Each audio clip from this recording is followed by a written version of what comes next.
A paz do Senhor, meus irmãos, sejam todos bem-vindos. Vocês estão na Catflix, no curso Bacharel de Teologia, módulo 9, aula de número 4, sobre o tema Ética Pastoral.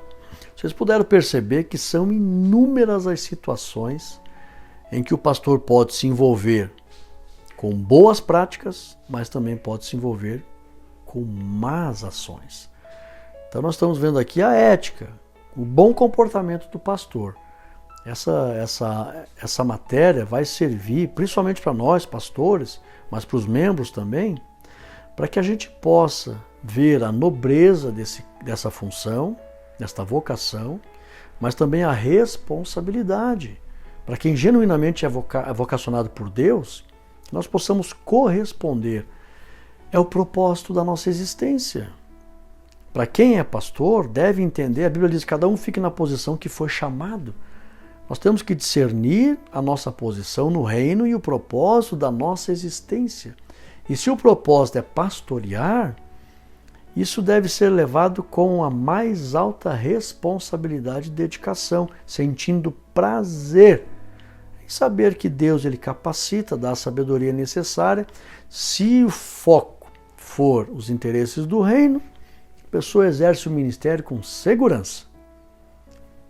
Um ou outro pode não gostar, um probleminha ou outro que não compromete. Eu sempre costumo dizer, é impossível numa imensa lavoura evitar que venha uma raposinha, um bichinho, né, alguma plantinha. É impossível. Vai ter um probleminha ou outro, mas não compromete o resultado da safra. Não compromete. O obreiro que trabalha, o pastor que trabalha com Deus, humilde, sem querer se promover, com interesse na salvação das almas, no bem-estar das almas, na honra que se deve dar ao ministério, focado no reino, pode dar um probleminha ou outro, mas são coisas que não comprometem, não escandalizam e não vai comprometer a safra, salvação das almas.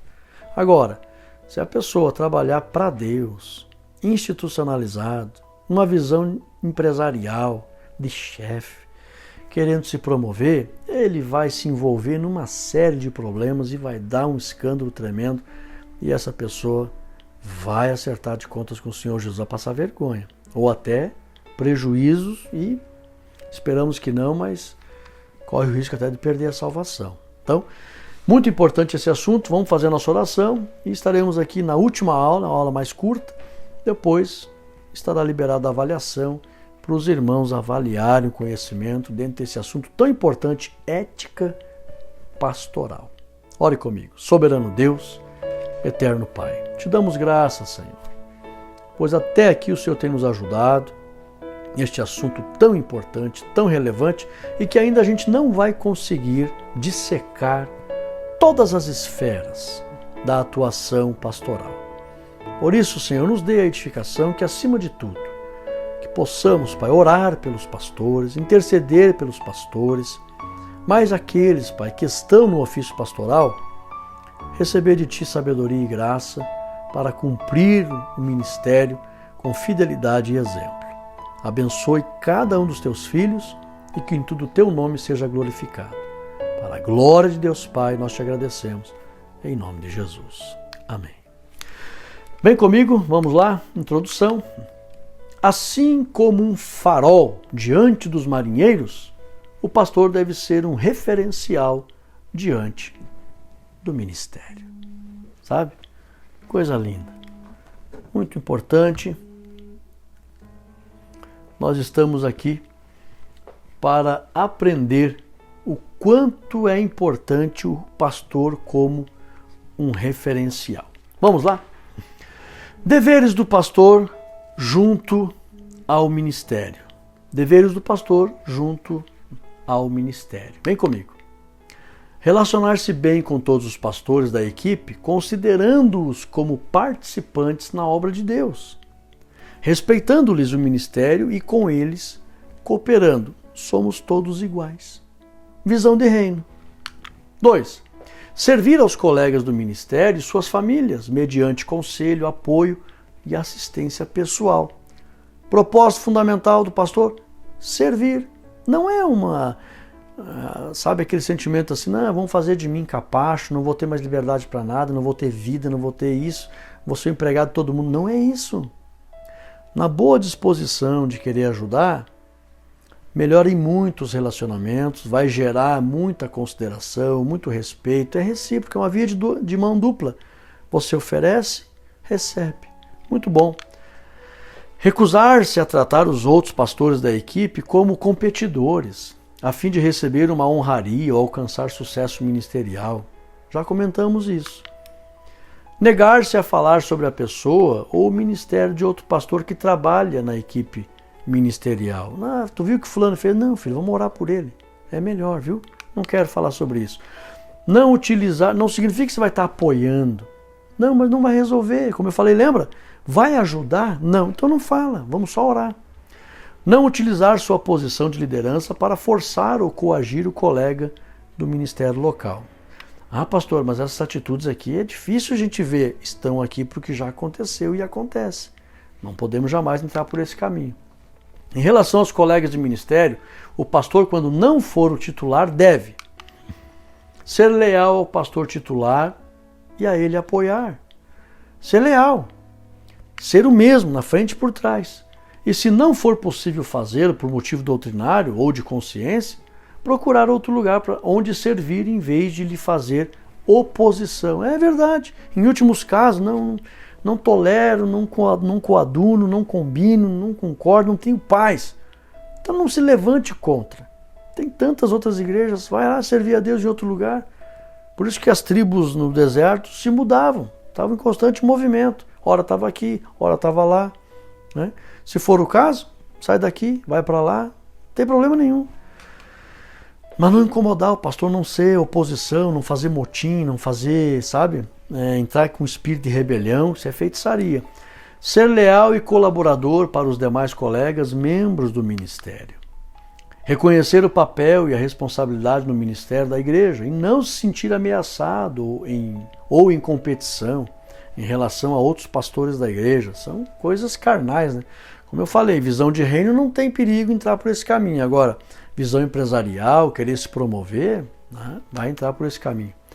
Manter bom relacionamento com os outros ministros de sua área de especialidade no ministério. Orientar biblicamente membros da igreja que venham lhe apresentar suas discordâncias com o pastor titular, trabalhando para gerar um ambiente de conciliação entre as partes. Se houver conflitos na igreja, orientar os membros. Olha, quer ajudar? Venha com uma visão bíblica, trazendo uma boa ideia para melhorar as situações. O pastor titular, ou não deve utilizar sua amizade na igreja para mobilizar movimentos ou pessoas contra colega, membro da equipe ministerial. Jamais fazer isso. Mantendo-o sempre informado de opiniões que lhe são contrárias e se colocando à disposição para ajudá-lo na solução dessas situações. Ser leal, ser subordinado, ser humilde, leal às lideranças. Em caso de necessidade do afastamento de um pastor não titular, o titular deve fazê-lo com toda a honra e dignidade, respeitando o colega e explicando-lhe os motivos do afastamento. Em últimos casos, né, se a gente precisar disciplinar um pastor, excluir um pastor, sempre deixar claro que a intenção é recuperar essa pessoa.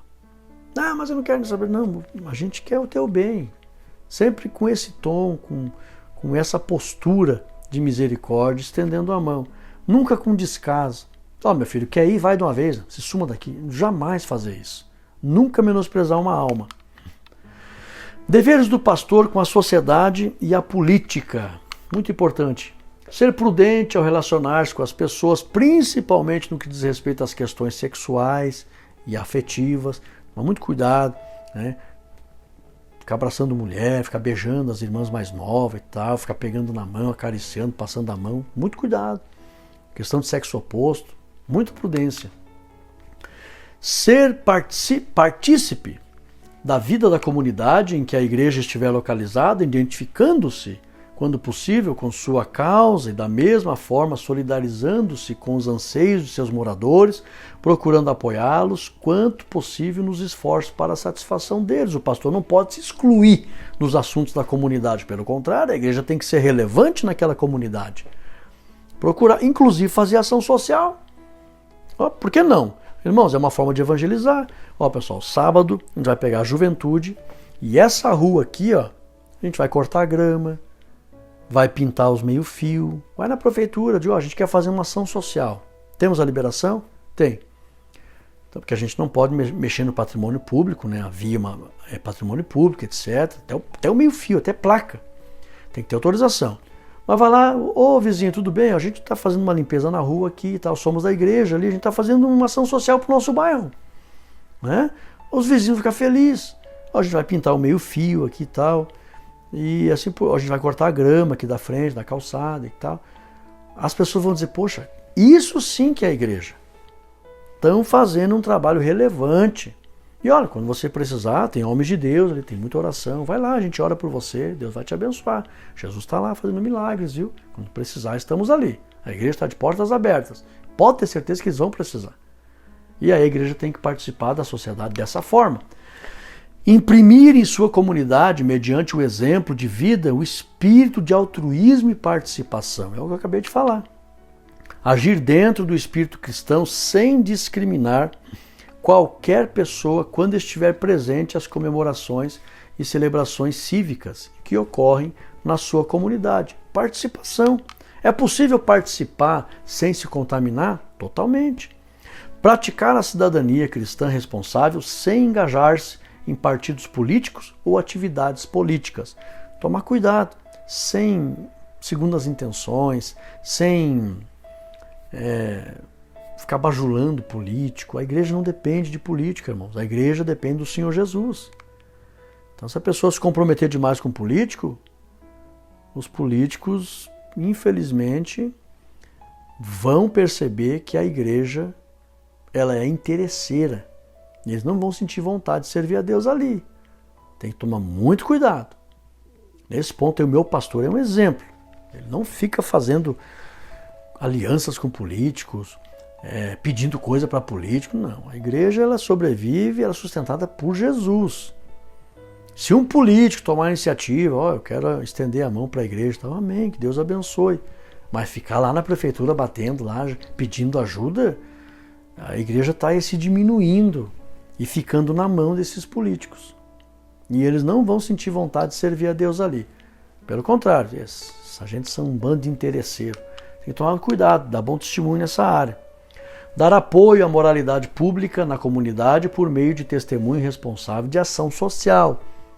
Fazer sopão, padaria, procurar assistência social com a questão de cesta básica, mutirão para a infraestrutura do bairro, etc. Uma série de ação social que a igreja pode fazer para ser relevante e pregar o evangelho. Aceitar responsabilidades a serviço da comunidade, compatíveis com as ideias bíblicas, reconhecendo que o pastor também tem um ministério público.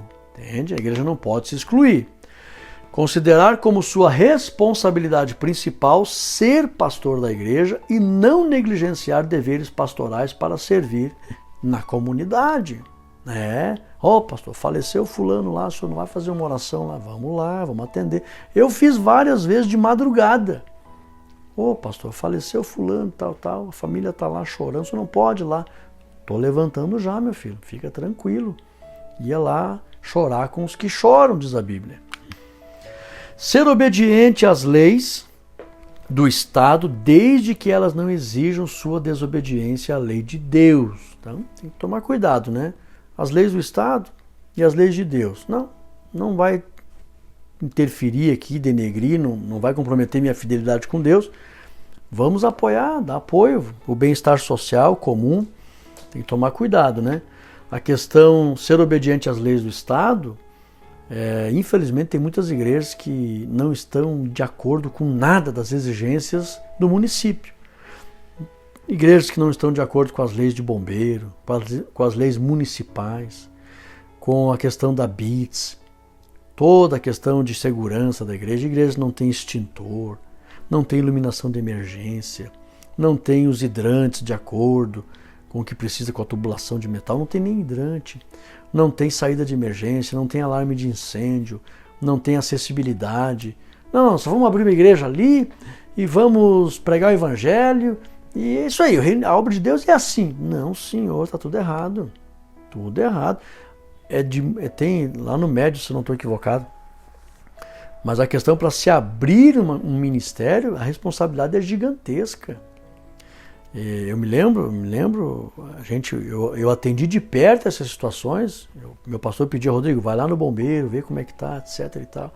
O bombeiro falou para mim, muitas igrejas evangélicas são uma vergonha. E o bombeiro falou para mim, eu sou evangélico, sinto vergonha das minhas igrejas de ser evangélico. Porque não se preocupa com acessibilidade, não se preocupa em estar em dia com as leis, não tem preocupação nenhuma com a segurança dos membros.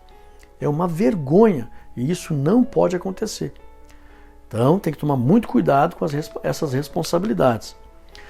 Abster-se do comprometimento com organizações políticas ou não, cujos princípios e atividades sejam conflitantes com o Evangelho de Cristo. Então, vê que não, vai chocar, é uma entidade lá que, sabe, se mete com coisas erradas, com desvio de dinheiro, ou até com práticas ocultas, religiosas ocultas. Não, muito obrigado. Aí tem que se posicionar. Daí não é querer, não quero fazer parte da comunidade. Não. Tem que se posicionar. Se vai contrariar os princípios do reino, se posicione com ética, com respeito. Não, muito obrigado, ok. Não fala mal, não denigre, mas não se envolve. Deixe que fale o que quiser, mas não se envolve. Não denigre, não fala mal, está tranquilo, consciência tranquila, mas não se envolve. Desligar-se do ministério pastoral e atividades de liderança, se e quando for projetos pessoais, resolver candidatar-se a cargos eletivos, seja no âmbito do legislativo ou do executivo municipal, estadual ou federal, não tirando proveito de sua função eclesiástica para tais finalidades. É pecado, o pastor se envolver no meio político para se candidatar? Não é pecado desde que seja por Deus. Uma vocação, um chamado por Deus. Existe dom de governo. Deus pode chamar o pastor, está pastoreando, e meu filho, mudou o tempo agora no teu ministério, a tua atuação. Tu vai agora pastorear questões sociais. Tu vai agora trabalhar na administração social. Estou te dando o dom de governo. Daniel, Misael, Ananias, Azarias, José, Zorobabel, tantos outros, Neemias, Esdras, tinham funções governamentais.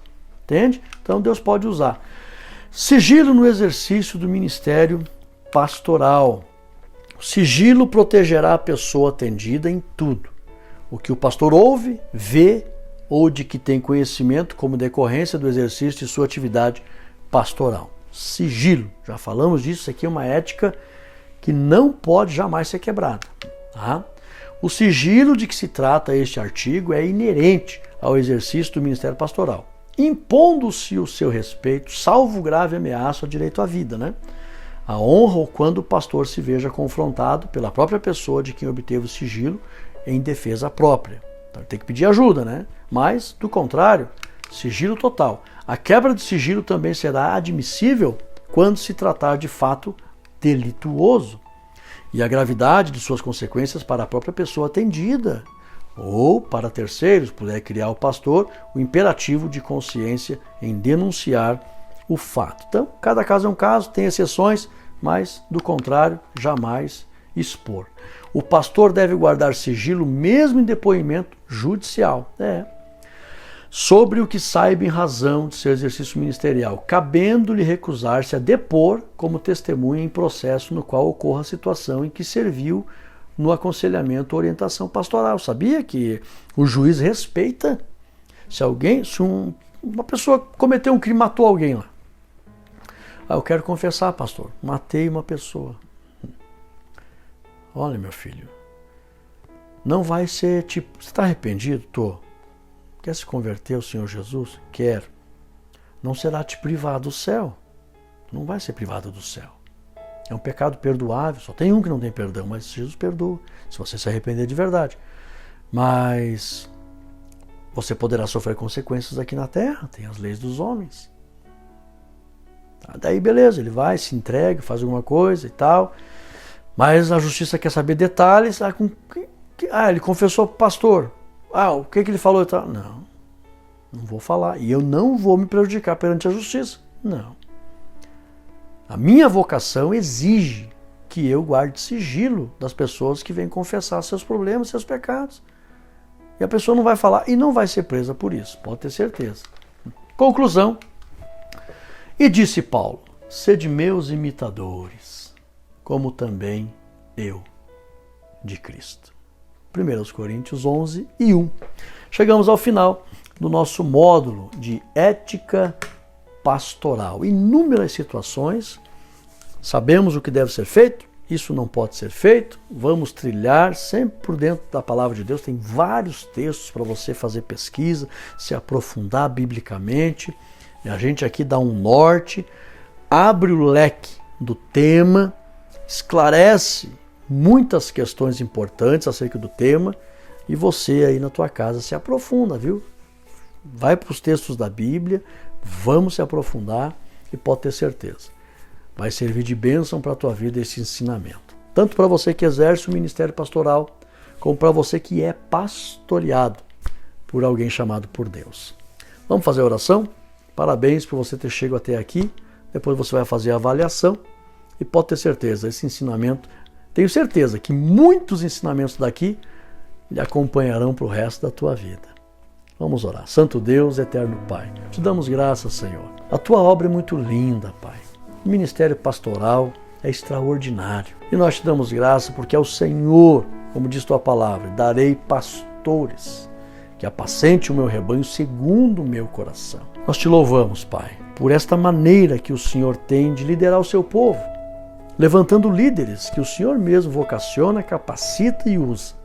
Te damos graça por todos os pastores, te louvamos por todos os teus servos, te louvamos pelo teu rebanho e pedimos, Pai, que o Senhor possa sempre ser glorificado em nossas vidas. Tenha misericórdia, perdoe aqueles, Pai, quem sabe, escandalizaram, falharam, recuaram. Dá graça, Pai, tenhas compaixão. Perdoe os pecados, perdoa, Pai bendito, os teus filhos e abençoe a tua obra. Intercedemos por todos e louvamos a Ti por todas as bênçãos e te agradecemos no nome de Jesus. Amém. Tome posse desta bênção, bons estudos, forte abraço e até o módulo 10. Fique na paz.